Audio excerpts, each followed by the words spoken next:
can't imagine my mom ever writing poetry, and yet...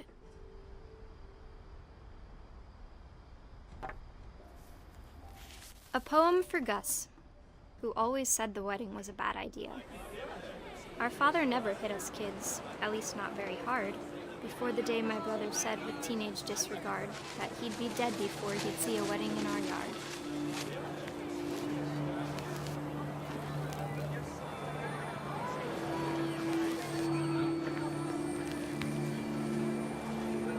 My father made him come, of course, but Gus stood far apart, just flew his kite and bottled up the storm inside his heart.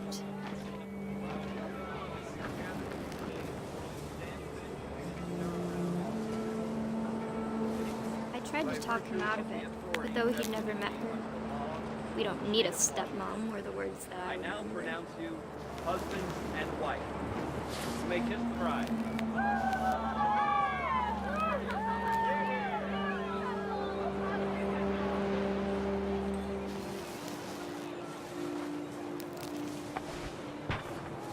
When the time for photos came, Dad ordered him to come here. But Gus declined, and as a sign held up his middle finger.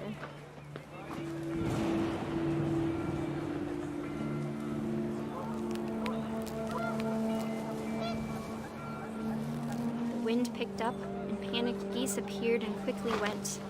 But all the humans did that day was go inside the tent.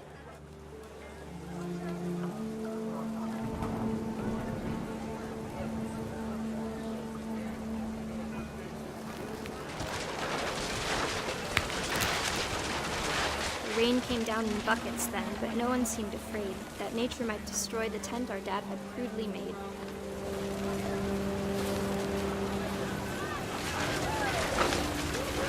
The thunder sounded much too close and full of angry power, but all my father said to this was, "Make the music louder."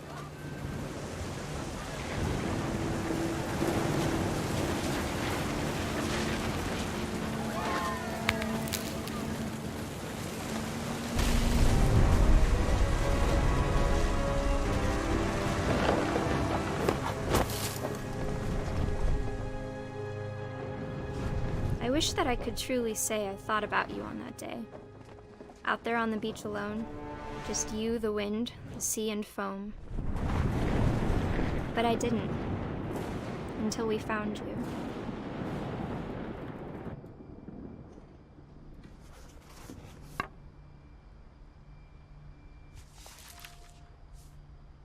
She never talked about him, but Mom told me once if I was a boy, they were going to name me Gus.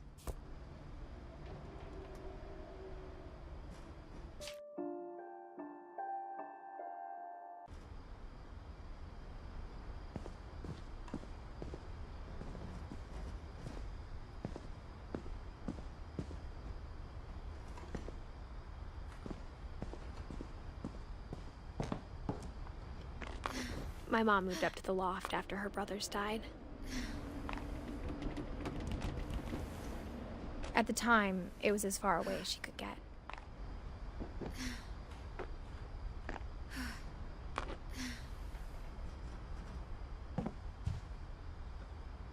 Religion was another thing my mom never talked about, but I think it helped her a lot after her dad died. She spent a summer building houses in Calcutta, where she met my dad, Sanjay.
Dawn, I promise, you'll never forget this weekend. Yes, sir. These memories are gonna last a lifetime. What? Am I gonna have to shoot anything? It's a hunting trip, Dawn. Shooting is strongly encouraged.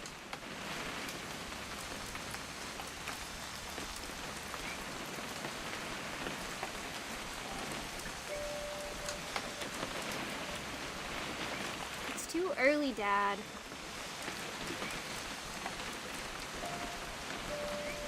Okay.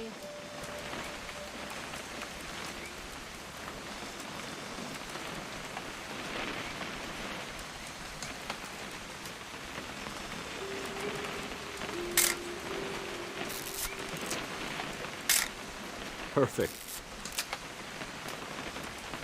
It's gonna rain the whole weekend, isn't it?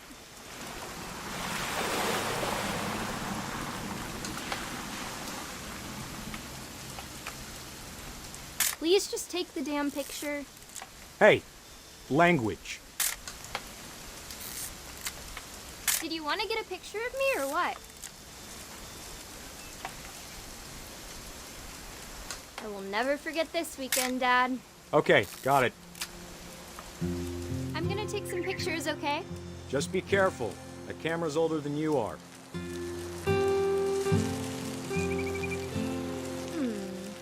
Definitely. Hey! That's a keeper. I'm just saying, I'm not always gonna be here, Don. You'll need to remember this stuff, if you want to survive. I'll be fine, Dad. You know who else thought he was gonna be fine? Some guy who died. Don, I'm being serious. I know, Dad. You're always serious. Doesn't being out here make you want to chill out? Well, to tell you the truth, I haven't been out here in 20 years. Don, don't you think you could find something more interesting to photograph? Last time I was with my brother Calvin. Man, that was a great trip. Your grandpa Sven taught us how to fish, how to build a fire. Dad! Good eyes, Don.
Before you take the shot, let me get a picture of it.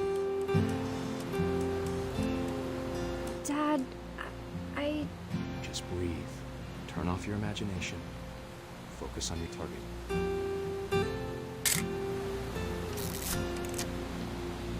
Let me get behind you. Do I have to do this? Dawn, you don't have to do anything. But if you want to survive, you'll need to be strong.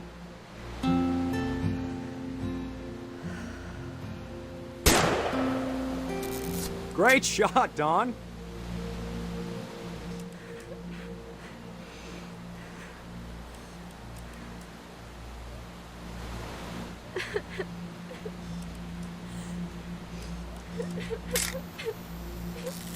I'm proud of you, Dawn. Always remember that, okay?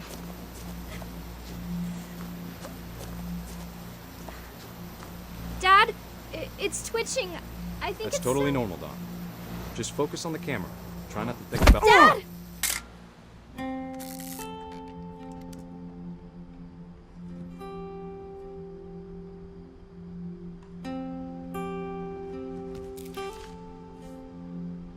Of all these stories, that's the one I wish most that my mom had told me.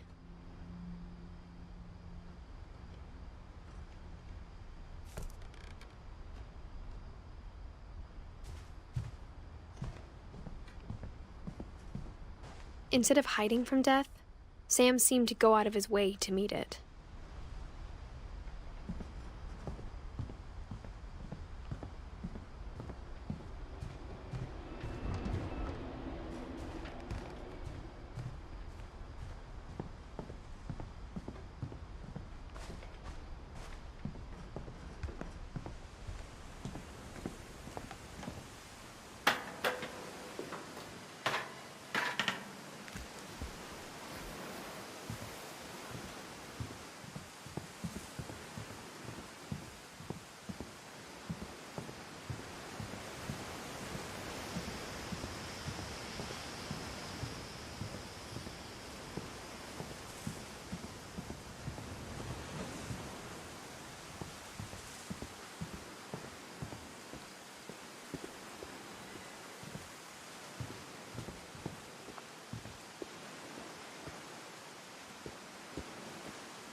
After Sam died, my mom and Edie got really close. They'd both lost a lot.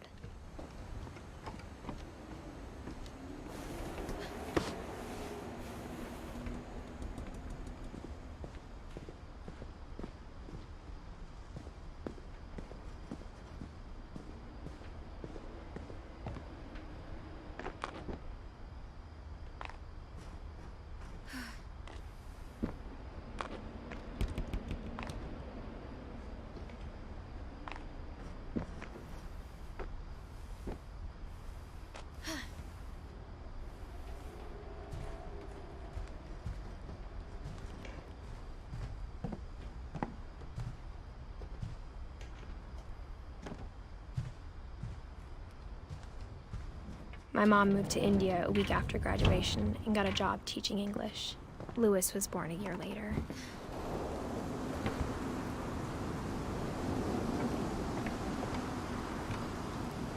When my dad died, I don't think Mom knew where else to go. I'm sure Edie was happy to have her back.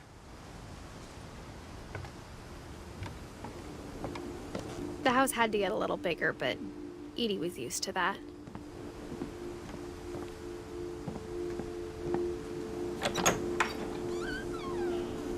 And for a while, things were good, almost normal, but it didn't last.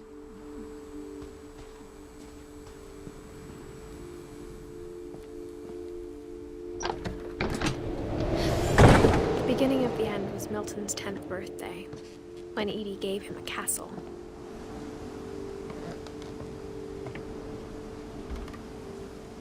After Milton disappeared, the only thing he left behind was a room full of paintings.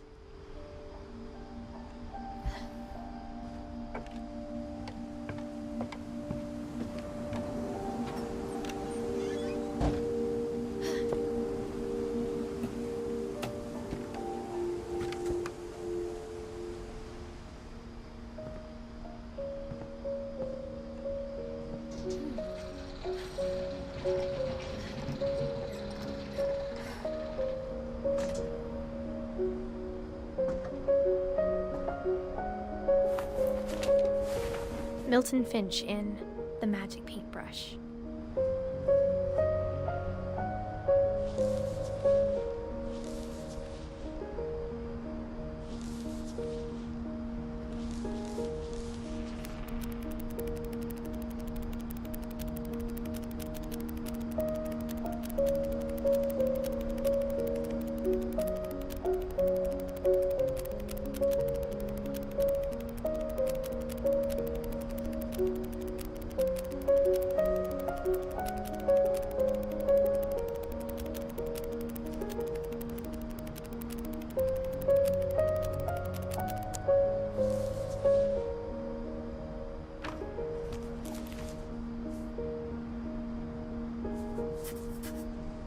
I was 4 when Milton disappeared.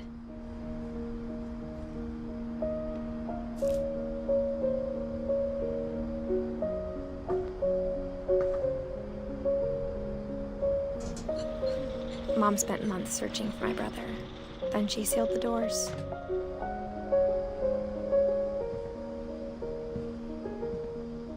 Whatever Milton had found in the house, Mom didn't want it getting out.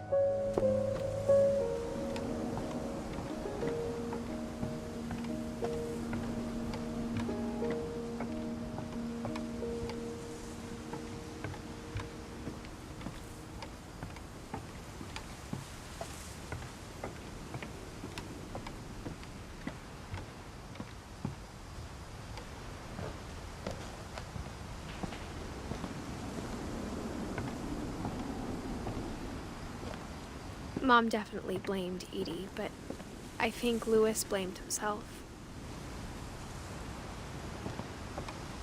After he graduated, he just spent more and more time in his room, until Mom got him a job at the cannery. Everyone always told me to stay out of Louis's room, except Louis.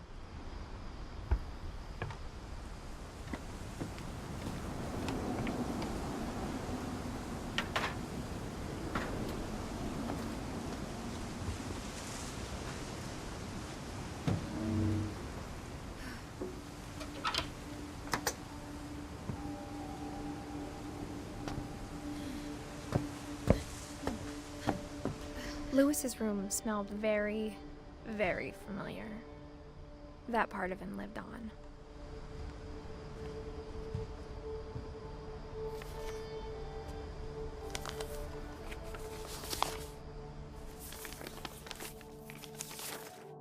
Dear Mrs. Finch, as Louis's psychiatrist, I can understand your desire for an explanation. As I see it, the trouble began in January, shortly after we convinced your son to seek treatment for substance abuse.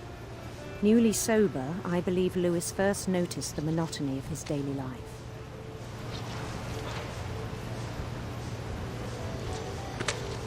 He kept working at the cannery.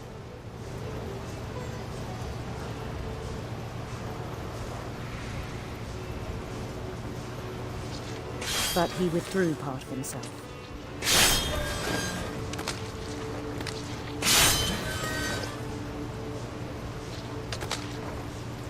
In our sessions, I saw the same behavior. His mind began to wander. I asked him to describe it. He said he started small, imagining a labyrinth. He'd feel his way about.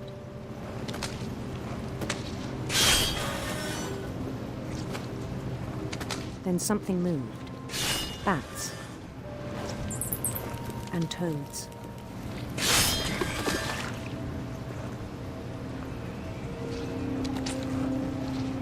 And things that have not names. He knew it was all in his head. But he took it very seriously. I had hoped he'd find himself.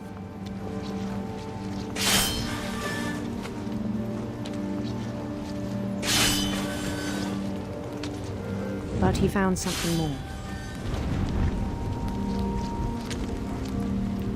I worried about him then.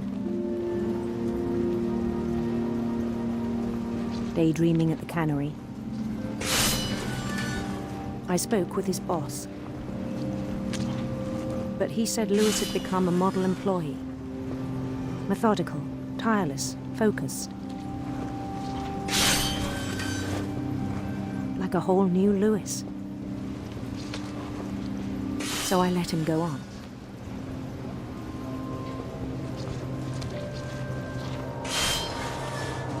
I even encouraged him. It seemed very promising at first. He told me he'd made a new friend.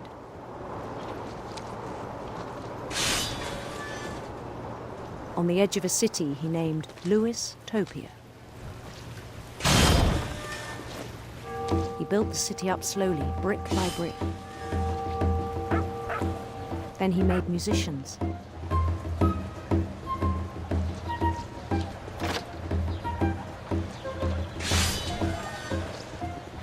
And songs for them to play. He talked about starting a band. And he was always humming something. Every day his imagination grew stronger.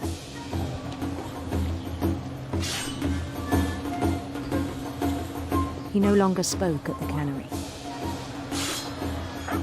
But his chopping was as reliable as ever. Then one day it struck him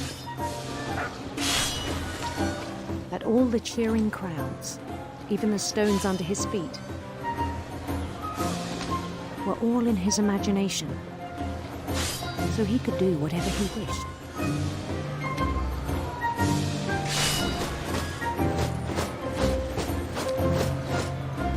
He held an election for mayor.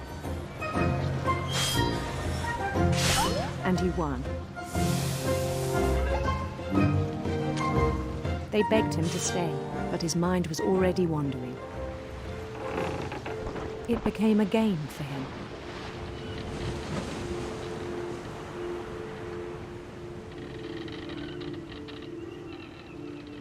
He'd conquer a city, then immediately push on.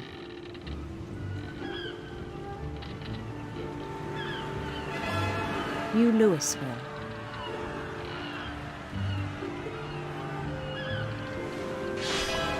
St. Louis. He started drifting away from our reality.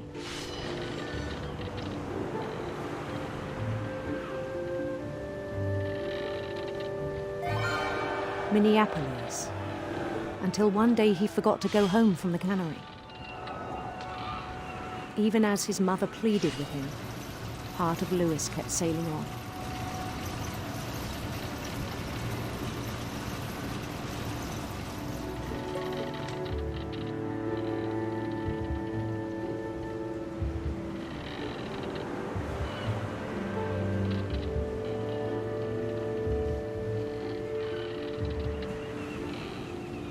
In Louisburg, he heard rumors of a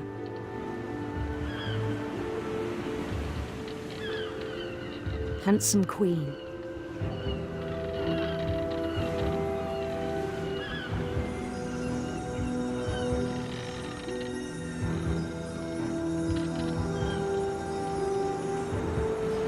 The queen was on her own quest for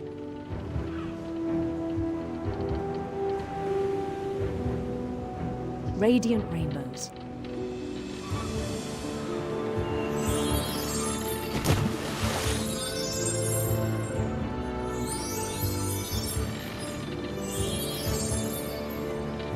He followed the sound of her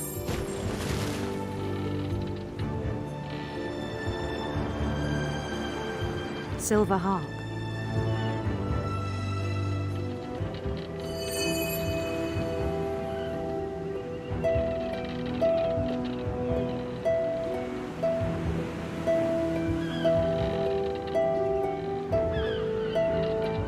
His chase led him to a golden palace east of the sun and west of the moon. Even then, his logic remained sound. He knew the world was all in his imagination.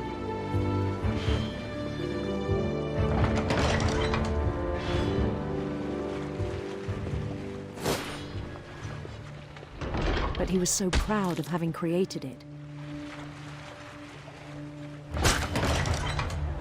In his own eyes, he'd become something greater than a king.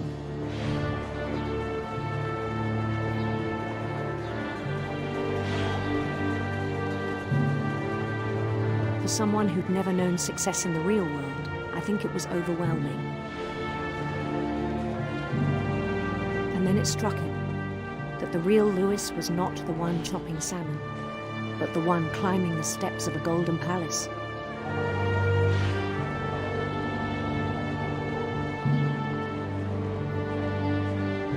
My imagination is as real as my body, he told me. It was hard to argue with him.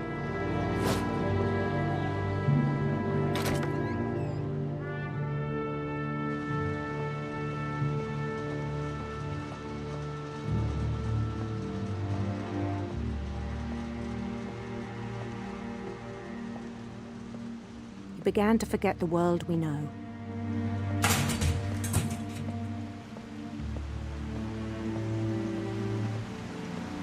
I think it pained him to remember Lewis, the cannery worker.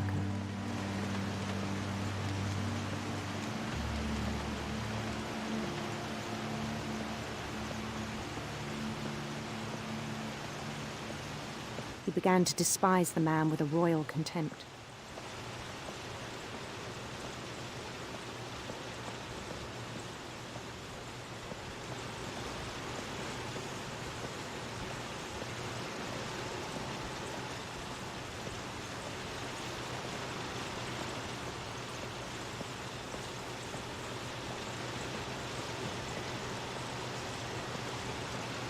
I still thought I could save him. Even after he said he was being crowned king over all the lands of wonder. The palace would be packed with his companions.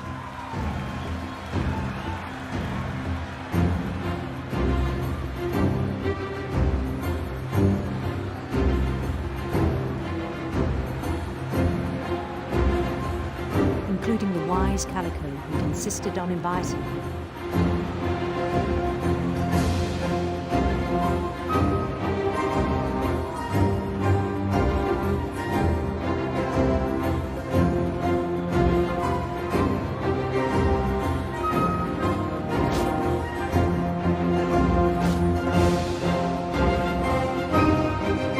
His queen waited, holding his crown.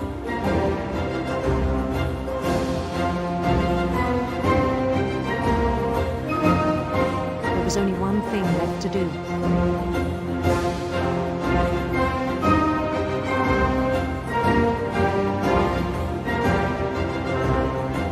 Bend down his head.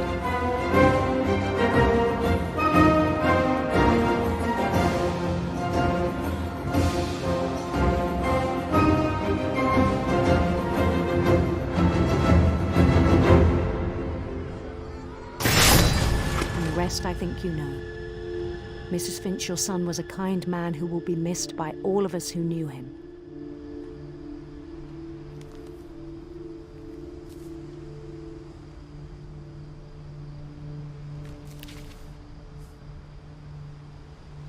My brother was really cool. I wish you could have met him.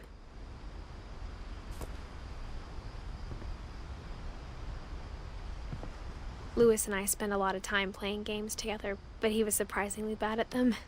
He died a lot.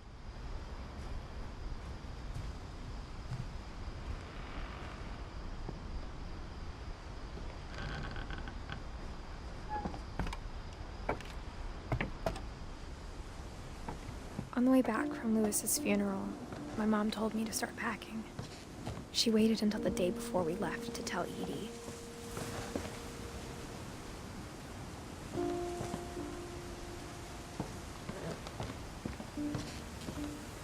I'm not sure if she wanted to make it easier or harder.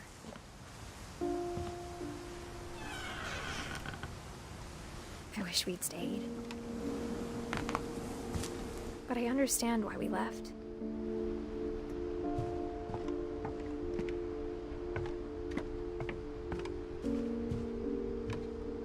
My mom ended up leaving everything behind.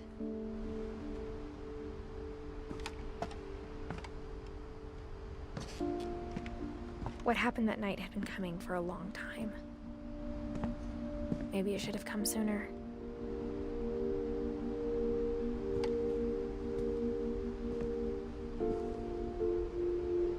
But it had to end one way or another. All that's left now is to tell you about that last night.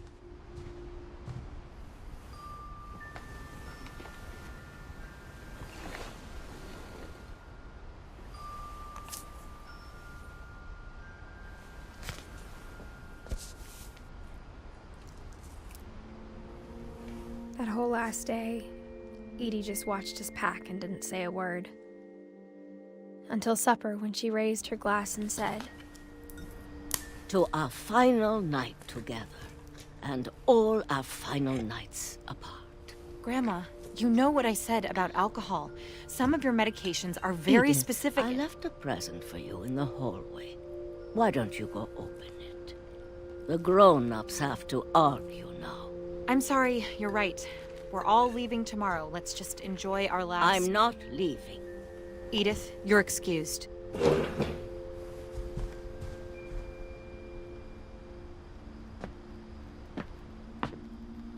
the power had been shut off that morning, but Edie always had plenty of candles. When my mom sealed the library, I don't think she knew about the other entrance.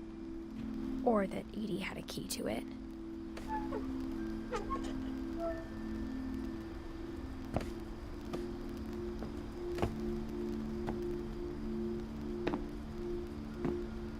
That thing you're afraid of isn't going to end when you leave the house.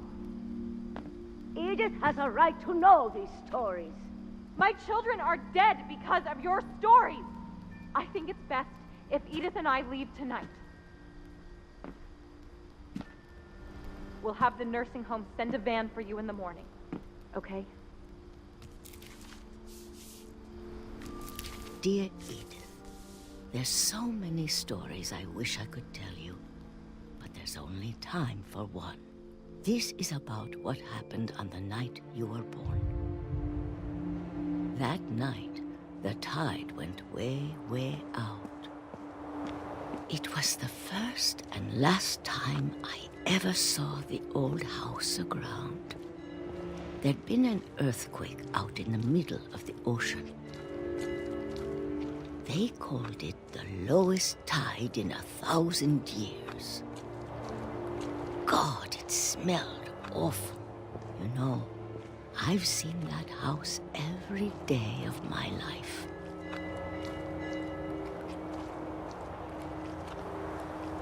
But I never thought I'd go back to it.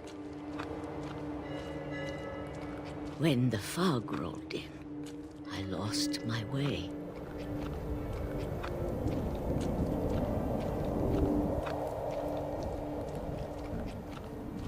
I got turned around.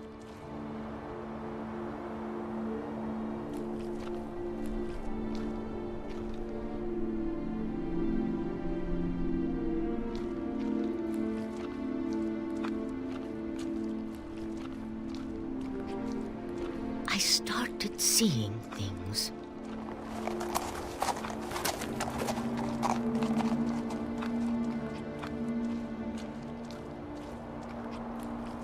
Things I'd forgotten had ever existed.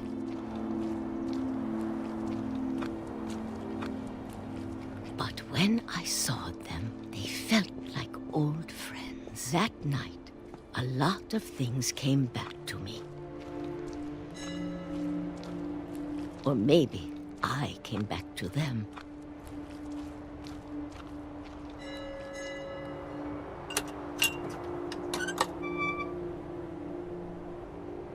Things I can't explain, but that I need you to try and... Edith, what are you doing in here? It's mine! Edith! Mom, you're gonna rip it! Let go! I kicked and screamed, but Mom dragged me to the car.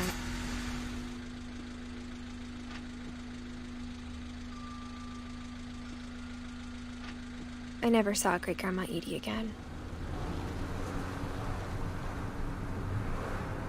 The next morning, the van came to pick her up, but she was already gone. After that, we moved around a lot.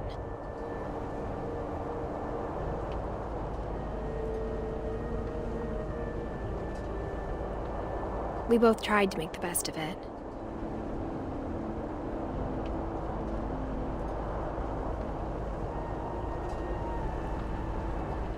A few years went by.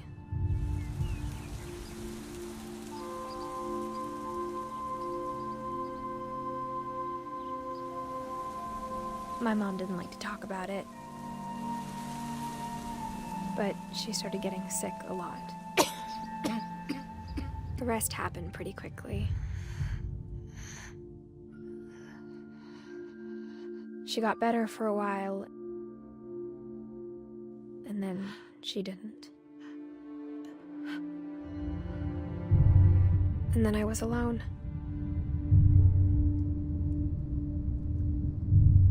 The last Finch left alive.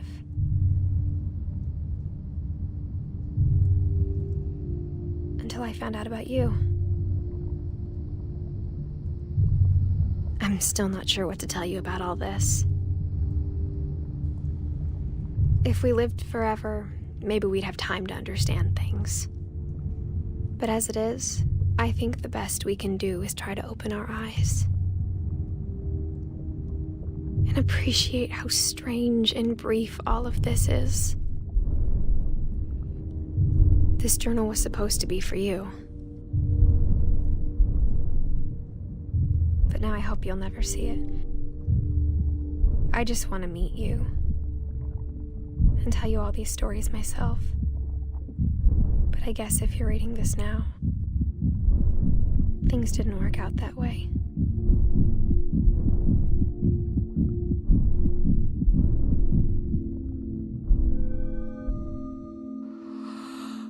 This is where your story begins. I'm sorry I won't be there to see it. It's a lot to ask, but I don't want you to be sad that I'm gone.